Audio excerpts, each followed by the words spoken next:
So today I'm going to talk about the Maestro Boomerang. This used to be my favorite wah pedal for quite a long time. I don't really have a favorite anymore these days. I kind of vacillate between three of them. You know, the Schaller wah and the Vox, my phasal wah, Vox wah and the Boomerang here, but the Boomerang is kind of an interesting beast. Probably the most recognized use of this thing was in the shaft tune. And so this came out approximately around the same time as the Vox wah pedal, or the Clyde McCoy.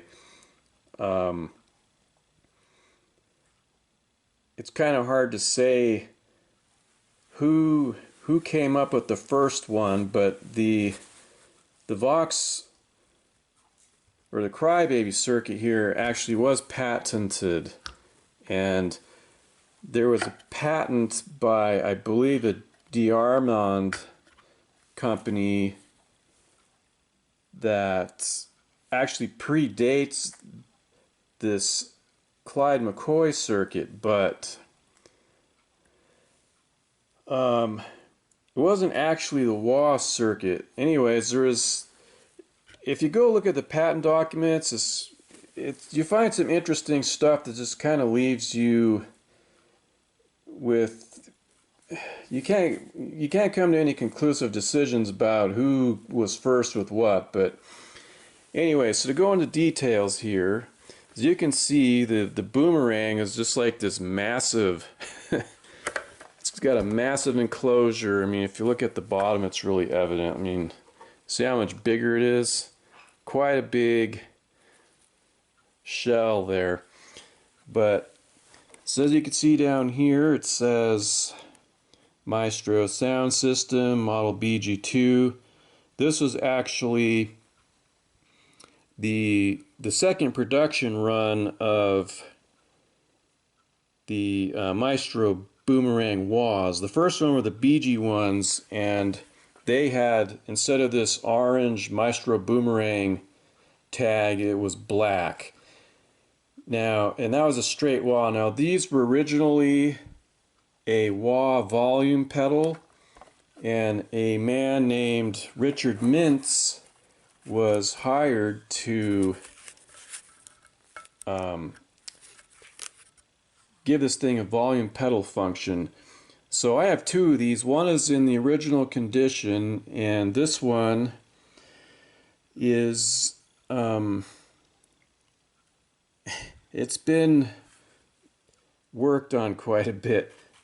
Now, the circuit itself is all original. It's got the LRAD inductor there and the original caps, but I true bypassed it. I got rid of the volume function on here, and this is a replacement pot. It's a 50K that I put a resistor in parallel with to make it a 25, and then I have a resistor on one end of it, so it can't go below a certain resistance, because you get this weird kind of like grinchy noise. I don't know how to describe it, but that was my little tweak to fix that problem. Now, these came originally with a 25K pot, and you know, good luck trying to find a 25K wah pot. I've heard some people say they put 100K in here and it works just fine. I've never tried it, so your mileage might vary with that one. And then the person I bought this from off eBay, well, I don't know if they put it in, but they had a DC jack on here, and I thought that was pretty cool, because anything that's on my pedal board, I like it to be on a DC power supply. And this is kind of a weird battery holder. It looks like it's actually for like a C-size battery. And it's got the carbon comp resistors, and I think I think those are the blue Mallory caps. I'm not positive, but and then the transistors here are, let's see if I could zoom in on that. Yeah, 28738. I have no idea what that means.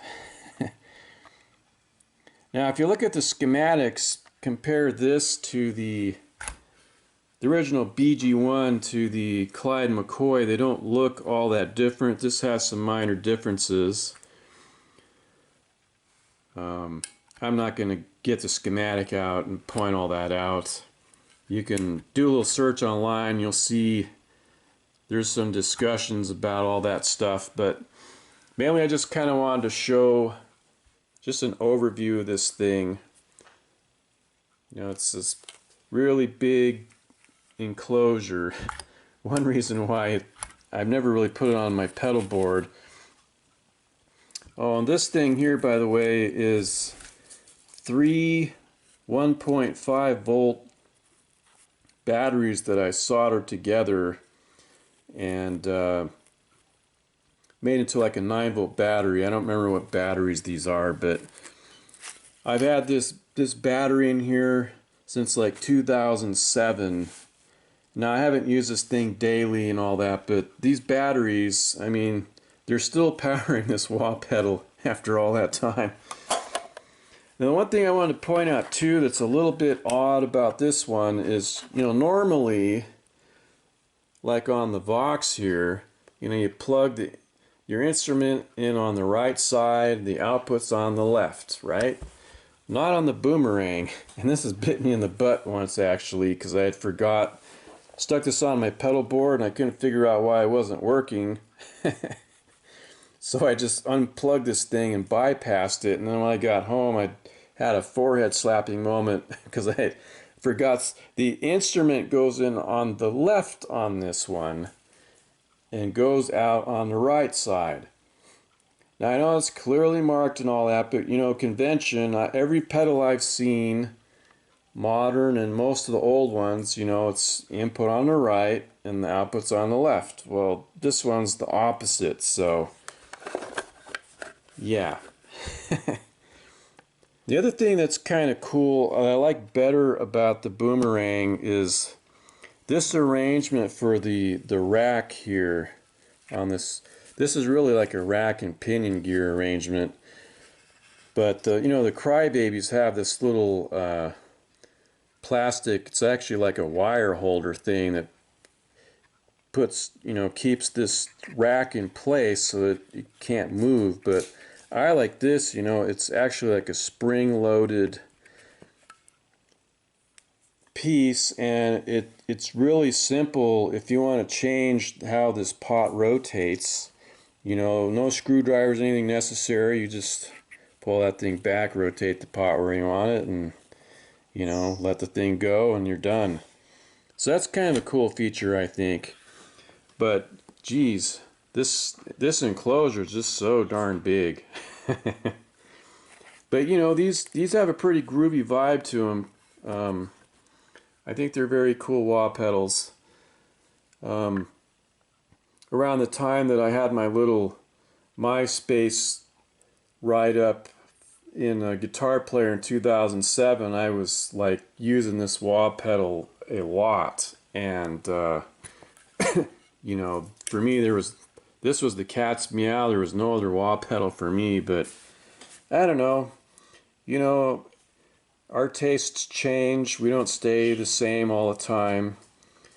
You know, what we might have liked 10 years ago we thought was awesome tone, today we think sucks, and so I think that's fine. You know, we should be growing as musicians. Our ears should be getting better. Our tone should be getting better. And, you know, we should get past the point of thinking that horrible, cheesy Line 6 patches are awesome tone when they're not. So, I might get flack for saying that too, but, you know, whatever. So, anyways, hope you got something out of this video. Hope you found it interesting. And alright, so if you look at the original Clyde McCoy patent from 1970, even though this wah pedal was introduced, I believe, in like 1967, the patent wasn't filed until 1970.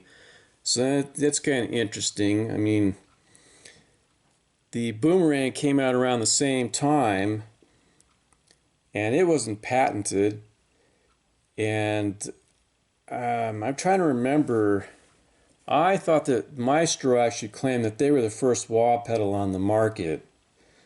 I'm gonna have to go back and research that. I can't remember all the details, but yeah, so it's hard to say who was actually first. I mean, you know, Mr. Plunkett here, Brad Plunkett, patented this thing, but if you go back to an earlier patent, now this is for a volume pedal, but I mean, here you've got a patent by Harry Diarmond, and that is the wah pedal shell. And now in here, it's a volume pedal, but I mean, that's the wah pedal shell we were just looking at. And this patent's from 1961. And there's an earlier patent for a wah-like device that is from 1967, which is the patent under which the Maestro Boomerang was built and licensed. And you can see here, patent date of April 25th, 1967, filed November 29th, 1963. So, if these came on the market at the same time, who was actually first?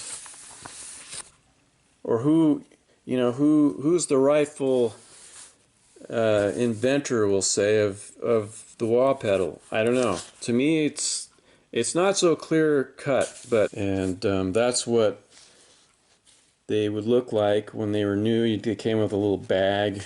I've never actually seen one of those bags in real life, but yeah. Now, as far as Richard Mintz is concerned, he was the guy who,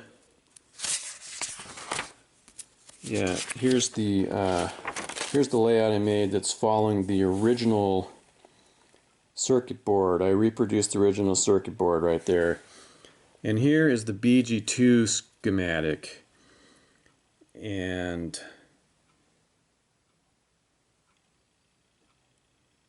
this is showing the volume wah function right there. They add or tweak a couple components to do that. But back to Richard Mintz, he's the one who was hired to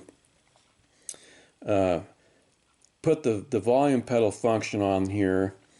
And he had contacted me, oh, I don't know, about 8 or 9 years ago now, and he wanted me to work on a couple of things for him. He had this thing called a power wah that he wanted me to fix up, because he was going to send it to a really famous guitarist who didn't really use volume pedals. So it really kind of didn't go anywhere. But here's the original schematic that came off of, I guess, the inside of a boomerang, someone's boomerang. I don't have this in either of mine.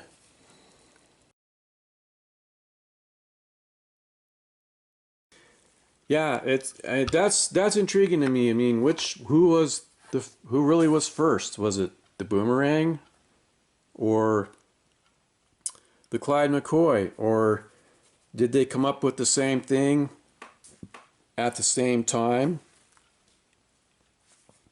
Or did Vox take the idea from the Boomerang, and because there wasn't a patent that looked exactly like the circuit in here, they took it and patented it and said, this is our patent? When really, I mean, I don't know. That's an intriguing thing to think about. Does it really matter? I don't know.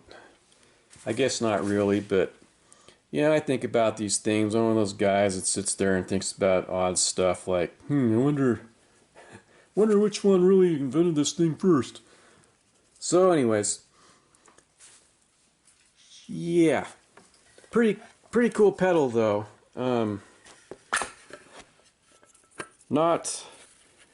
It's not something I use as often anymore.